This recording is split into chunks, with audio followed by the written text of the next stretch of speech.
Khelo Holy, आमची रंगपंचमी, आमची Rangpanchami, Khelo Holy, Khelo Holy. नमस्कार, मी संजय तानाजी भोयटे, वन विभाग जुन्नर इथं नाईक पदावर कामाला आहे। दरवर्षीप्रमाणे आम्ही नैसर्गिक रंग तयार करण्याची कार्यशाळा घेतो। आम्हाला विद्यार्थ्यांना एवढाच संदेश द्यायचा आहे की औद्योगिक कलरचा पासून दूर जाऊन नैसर्गिक वस्तूच्या घरातल्या ज्या वस्तू आहेत, जसं आवळा, बीट, पालक, पळसाची फुलं, झेंडूची फुलं यापासून ओले रंग आणि सुके रंग तयार करून वापरावं आणि पाण्याचा वापर टाळून पाण्याची बचत करावी। धन्यवाद। नमस्ते, मी ज्योती भगत पाटील, सोलापूर महापालिकेमध्ये सहाय्यक आयुक्त या पदावरती कार्यरत आहे। माझी वसुंधरा अभियानाअंतर्गत पर्यावरणपूरक सण साजरे आपण जे करतो त्या संदर्भामध्ये पर्यावरणपूरक रंगपंचमी निमित्त सामाजिक वनीकरणचे संजय भोयटे सरांनी आज कार्यशाळा आयोजित केली। तसेच इको फ्रेंडली क्लब चे यामध्ये भरपूर सहकार्य लाभलेलं आहे। मी महापालिकेच्या वतीने, सोमपाच्या वतीने सर्वांना मी विनंती करते की इको फ्रेंडली प्रत्येक सण साजरा करावा, घरगुती बनवलेले कलर हे या सणासाठी वापरावेत आणि पाण्याचा कमीत कमी वापर करावा। धन्यवाद। मी सौ श्रुती उल्हास बागेवाडी, शिक्षण प्रसारक मंडळी पुणे या संस्थेची जुळे सोलापुरातील विमो मेहता माध्यमिक शाळा इथे मुख्याध्यापिका म्हणून मी कार्यरत आहे। गेले 12 वर्षांपासून आपण सामाजिक वनीकरण विभाग आणि इको फ्रेंडली क्लब यांच्या समन्वयाने मुलांमध्ये एक जनजागृती निर्माण व्हावी, पर्यावरणाविषयी आवड आणि जागृती निर्माण व्हावी म्हणून इको फ्रेंडली रंगपंचमी कशी साजरी व्हावी याचं एक प्रबोधन हे प्रात्यक्षिकरित्या करत असतो। यासाठी सामाजिक वनीकरण विभागाचे श्रीयुत संजय भोयटे सर यांनी प्रात्यक्षिकाद्वारे रंग कसे तयार करायचे, कारण कसं आहे, मुलांना रंगपंचमी खूप आवडते आणि मुलं रंगांची उधळण करत असतात, त्यावेळी त्यांच्या लक्षात येत नाही की जर आपण कृत्रिम रंग किंवा केमिकल युक्त रंग वापरले तर त्याच्यामुळे आपल्या शरीराला काय अपाय होईल, आपल्या डोळ्याला इजा होते, त्वचेचे आजार संभवतात, फुफ्फुसाचे किंवा दम्यासारखे रोग आपल्याला होऊ शकतात आणि याच्यापासून आपण दूर राहावं आणि स्वतःला आपण आरोग्यदायी ठेवावं यासाठी आपण जर नैसर्गिक रंगांचा वापर केला तर आपण अगदी आनंदाने ही रंगपंचमी साजरी करू शकतो।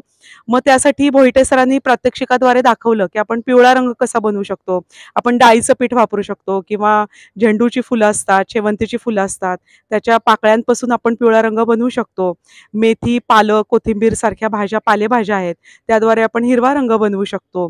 आवळा सुपारी आहे किंवा कोळसा आहे त्याद्वारे आपण काळा रंग बनवू शकतो। बीटाद्वारे आपण लाल रंग बनवू शकतो।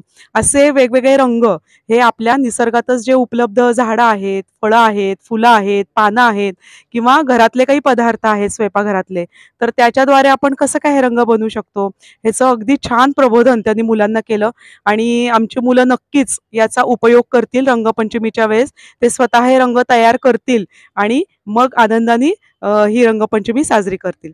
त्यामुळे इको फ्रेंडली क्लब आणि सामाजिक वनीकरण विभाग यांचे खूप खूप धन्यवाद मानते की त्यांनी एवढी छान प्रबोधनपर प्रात्यक्षिक कार्यशाळा आमच्या मुलांसाठी आयोजित केली। धन्यवाद।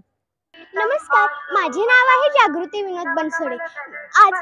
आज मोहिते सरांनी आम्हाला नैसर्गिक पद्धतीने रंगपंचमी कशी साजरी करायची हे सांगितले। आम्हा मुलांना सगळ्यांनाच रंगपंचमी ही खूप आवडते। रंग लावायचे, रंगांशी खेळायचा, पाण्याचा वापर करायचा व रंगपंचमी धमालात साजरी करायची हे आम्हाला माहित होते, परंतु ही रंगपंचमी नैसर्गिकरित्या कशी साजरी करायची व आपल्या घरातल्या साहित्यांनी नैसर्गिक रंग कसे बनवायचे हे आम्हाला सांगितले गेले। जसे की बिटापासून गुलाबी रंग तयार केला गेला, बेसनाच्या पिठापासून पिवळा रंग तयार केला गेला, अशा अनेक वस्तूंपासून अनेक वेगवेगळ्या रंग तयार केले गेले आणि हेच रंग आम्ही घरी जाऊन तयार करणार आहोत व रंगपंचमी या सणाला एकमेकांना याच रंगांनी खेळणार आहोत। मोहिते सरांनी आम्हाला सांगितले की झेंडूच्या फुलांनी पिवळा कलर बनतो, पण सरांनी सांगितलं की ओला कलर जास्त वापरायचा नाही, जास्तीत जास्त म्हणजे सुका कलर वापरायचा, कारण त्वचाला सूज येते, म्हणून आम्हाला सरांनी सांगितले जास्तीत जास्त म्हणजे कोरड्या कलरनी आम्हाला लावायला सांगितले आहेत. धन्यवाद. नमस्कार, माझे नाव भार्गव. मी विमो मेहता माध्यमिक शाळा येथे शिकत आहे. आज आमच्या इथे इको फ्रेंडली रंग बनवण्याची कार्यशाळा झाली. तिथे मोहिते सरांनी आम्हाला इको फ्रेंडली रंग कसे बनवायचे हे दाखवले. झेंडूच्या फुलांपासून पिवळा रंग तयार होतो, हिरव्या पालेभाज्यांपासून हिरवा रंग तयार होतो, हे याचे आम्हाला प्रात्यक्षिक दाखवले. व आपण जे रंग खेळतो ते आपल्याला म्हणजे आपल्याला समजत पण नसतो की आपण रासायनिक रंग खेळतोय की इको फ्रेंडली रंग खेळतोय. तर आम्हाला मोहिते सरांनी चांगले प्रात्यक्षिक दाखवल्याबद्दल मी त्यांचे आभार मानतो. धन्यवाद. नमस्कार, माझे नाव आर्या अमित करंटे. मी विमो मेहता शाळेची विद्यार्थिनी आहे. आज आमच्या सरांनी शाळेत येऊन भोईटे सरांनी आम्हाला इको फ्रेंडली रंग कसे तयार करायचे हे सांगितले. आम्हाला वेगवेगळ्या फुलांपासून पालेभाज्यांपासून हिरवे किंवा इतर रंग कसे तयार होतात याची प्रात्यक्षिके दाखवली. त्यांनी आम्हाला छान मार्गदर्शन केले व नैसर्गिक रंगापासून आपल्याला कोणते उपयोग होतात ते सांगितले. तसेच रासायनिक रंग वापरून आपल्याला कोणती हानी पोचते याचे देखील महत्त्व सांगितले. त्यांनी इको फ्रेंडली रंग कसे बनवायचे याचे प्रशिक्षण दिले.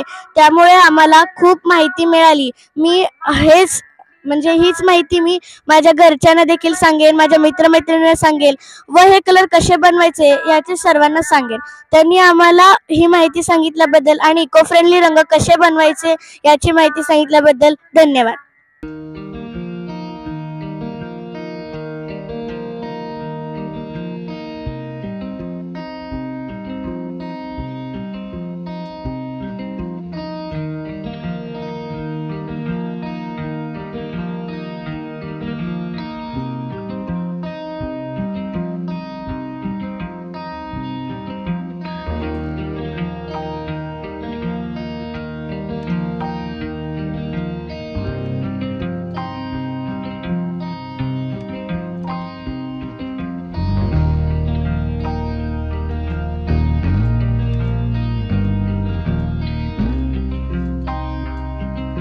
जयेश दर्बी कलेक्शन कॉटन, लिनन यासह अनेक ब्रँडेड कंपन्यांच्या सुटिंग शर्टिंग साठी जयेश दर्बी कलेक्शन, 7 रस्ता मोदी पंकाविहिरी जवळ सोलापूर.